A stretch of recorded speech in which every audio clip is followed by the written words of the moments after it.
Over the past year, United has taken me to some pretty amazing places, from the shell runways of Micronesia to the inside of a plane's fuel tank.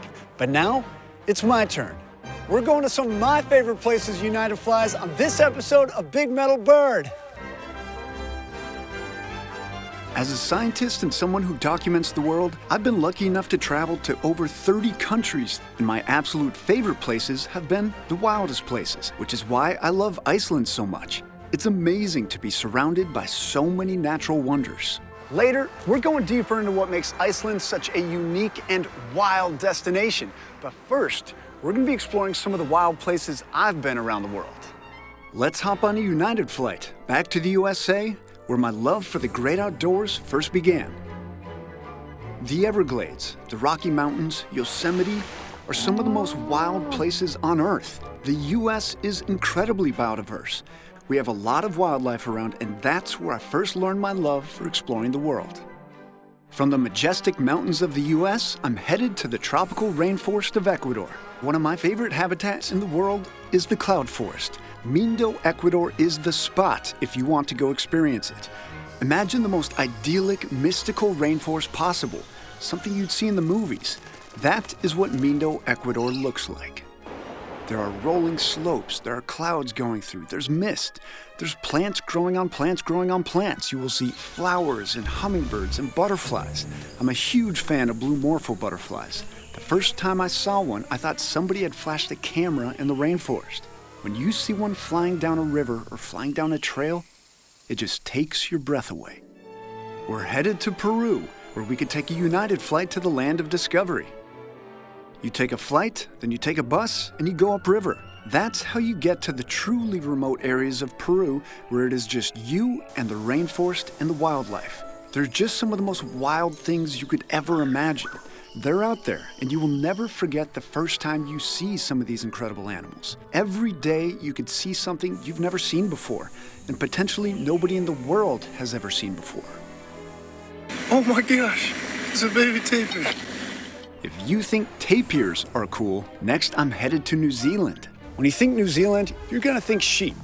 And while Auckland, New Zealand is pretty far from the US, the Waitomo glowworm caves in New Zealand, they look like they're from an entire different planet. Look at those constellations you see up there on the wall.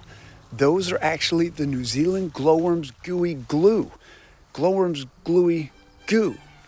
Try saying that 3 times fast.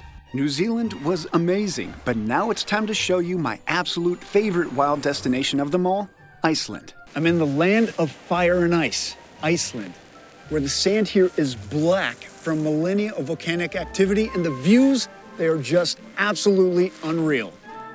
Let's go get a bird's eye view of one of my favorites. So you guys may not realize it, it's almost midnight right now, and it is this light out, and we're here because there are puffins on this cliff. So there are, how many puffins do you think are here? There's around 2 million pairs in Iceland. This is the largest colony population in the world. When is the best time of year to see puffins in Iceland? From late May until the beginning of September.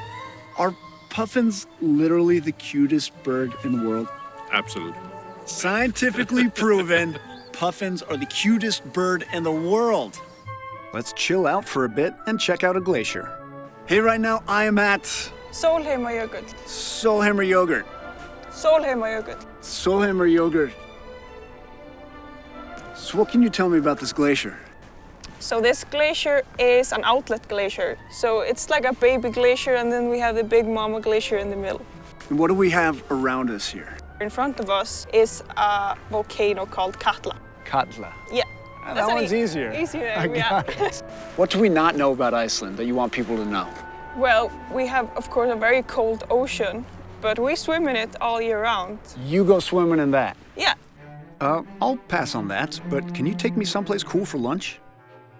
It's officially Hádegismatur in Iceland, and we're here in the Katla Ice Cave for a little picnic. So what do we got? This is rúgbrauð. This is bread cooked in the ground. You put dough, you wrap it, usually you take like an old milk carton, and then you put it in a pot and let it simmer in the ground. So it's the steam coming from the volcano that cooks the bread. So this is basically bread baked by a volcano? Yeah. So cheers. How do you say that? Skål. Skål. It's really good. It's kind of sweet. It's really sweet, yeah. I can really taste the lava. I've been to a lot of places, and it takes a lot to blow me away, but just, wow. This is one of the last truly wild places we have left, but they're out there. And if you love traveling as much as I do, you don't want to miss the opportunity to see this while it's still wild.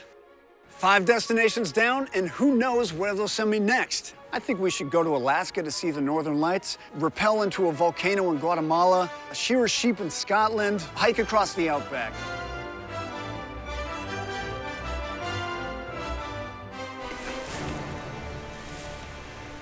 I know, it smells worse than it tastes. It's an acquired taste.